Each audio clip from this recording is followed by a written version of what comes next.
प्रीति, तुमने मुझसे कहा था ना कि तुम्हें एक नौकर की जरूरत है। देखो ये रहे काका।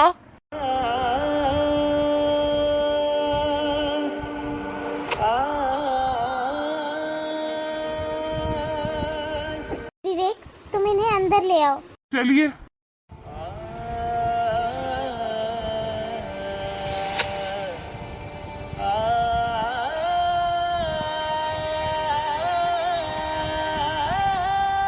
बैठिए। रुको, ये तुम क्या कर रहे हो? हाँ, तुम्हारी इतनी औकात है? तुम्हें ना हम यहाँ इस घर में काम करने के लिए लाए हैं। तुम्हारी हिम्मत कैसे हुई मेरी इतनी महंगे सोफे पर बैठने की? हाँ, चलो चुपचाप जमीन पर नीचे बैठ जाओ। एक सेकंड विवेक, बैठ जाने दो उन्हें सोफे पर, वो भी तो इंसान है ना। आप ऊपर बैठिए। रुको, बोला ना कि तू ऊपर नहीं बैठ सकता। और तुम कृति, तुम कैसी बातें कर रही हो? मैं इसको इस घर में काम करने के लिए लाया हूँ। अगर तुम पहले ही दिन इस आदमी को सर पे चढ़ा लोगी ना, तो ये जितने भी दिन यहाँ रहेगा ना, सर पे तांडव करता रहेगा। तो इससे बेहतर है ना कि इस आदमी को नीचे ही बैठने दो। और तुम नीचे बैठो। सॉरी साहब, गलती हो गई। तुम्हें पता है मैं इसे कहाँ से लाया हूँ? वो मेरे दोस्त है ना, मिस्टर शर्मा जी। मैंने उनसे कहा था कि हमारे घर में ना काम बहुत ज्यादा होने लगा है, तो उन्होंने इनका नाम रेकमेंड किया था। तुम्हें पता है ये घर के सारे काम कर लेता है, झाड़ू पोछा, खाना बनाना, बर्तन धोना, सब काम कर लेता है। और हमें क्या, हमें तो केवल इसे 3 से 4 हजार रुपए देना है और ये घर के सारे काम कर देगा। इसे कुछ भी एक्स्ट्रा नहीं चाहिए। अच्छा देख, मैं तुझे एक डेमो दिखाता हूँ। ओए सुन, जा हमारे लिए 2 ब्लैक टी बना कर ला। जी साहब, अभी लाता हूँ साहब। वो मेम साहब, वो ब्लैक टी और चीनी। तो आपको स्लैब पे ही मिल जाएगा सब कुछ।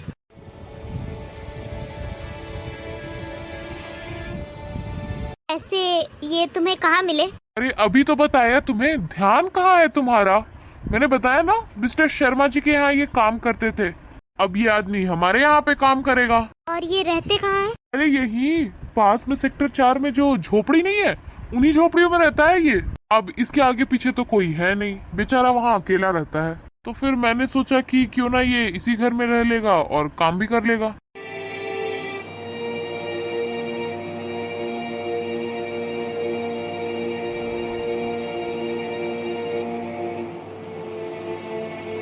लीजिए मेम साहब। एक सेकंड, ये तीसरा कप किसके लिए लाया तू? अरे साहब, मैंने बनाई तो 2 ही कप थी, पर थोड़ी सी बच गई थी, तो मैंने सोचा मैं पी लेता हूँ। हट, तेरी इतनी ज्यादा औकात हो गई है कि तू हमारे साथ बैठ के ही हमारी कप में इतनी एक्सपेंसिव ब्लैक टी पिएगा? इस घर में ना तू एक नौकर की हैसियत से आया था, समझा? और हम इस घर के मालिक हैं। अगर ये चाय इतनी ज्यादा बन ही गई थी तो फेंक देता इसे, क्या जरूरत थी तुझे पीने की?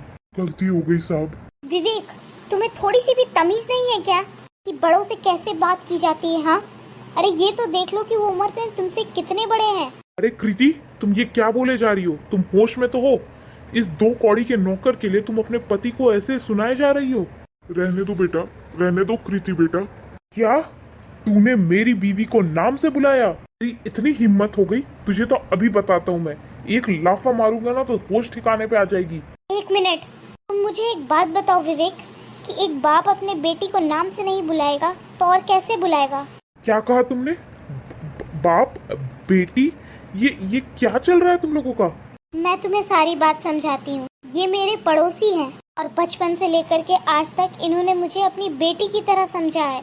मुझे बेटी की तरह लाड प्यार किया है, बेटी की तरह पाला है। तुम्हें पता है, जब मेरे पापा मुझे मारते थे ना, या फिर मुझे डांट लगाते थे, तो मैं चुपचाप से इनके घर में छुप जाती। और ये मुझे हमेशा मार से बचाते थे। इन्होंने वो सब कुछ किया है जो एक बाप अपनी बेटी के लिए करता है। मेरे माँ बाप के चले जाने के बाद इन्होंने मेरा बहुत साथ दिया है। तुम्हें आइडिया भी नहीं है कि ये कितने अच्छे हैं। और सडन इनके बहू बेटे इन्हें छोड़कर फौरन चले गए।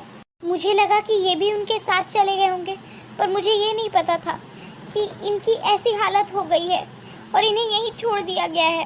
पापा, ये आपने क्या हालत बना रखी है अपनी? क्या हुआ है आपके साथ, मुझे बताओ।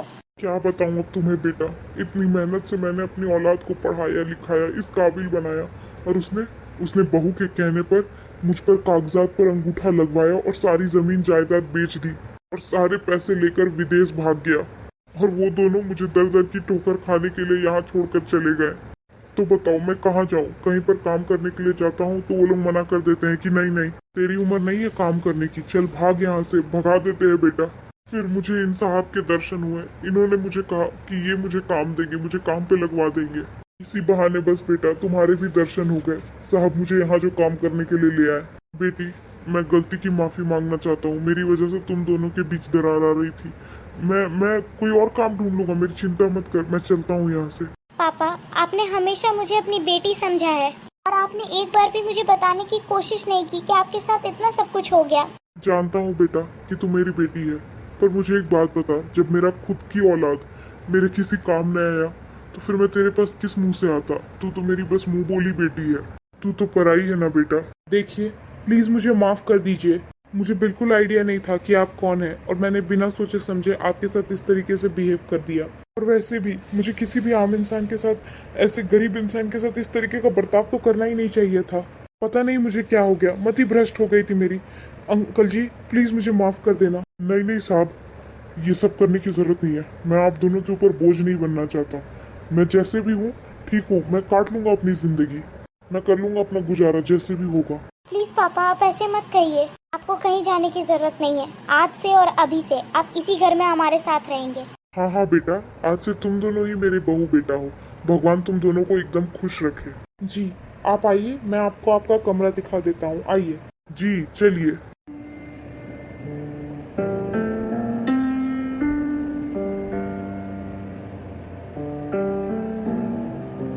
अगर आपको हमारी वीडियो अच्छी लगी है तो वीडियो को लाइक करें, चैनल को सब्सक्राइब करें और कमेंट सेक्शन को स्वाइप करते ही आपको एक हाइप बटन मिलेगा, उसे ज़रूर प्रेस करें ताकि ऐसी इंटरेस्टिंग वीडियोस और लोगों तक पहुंचे।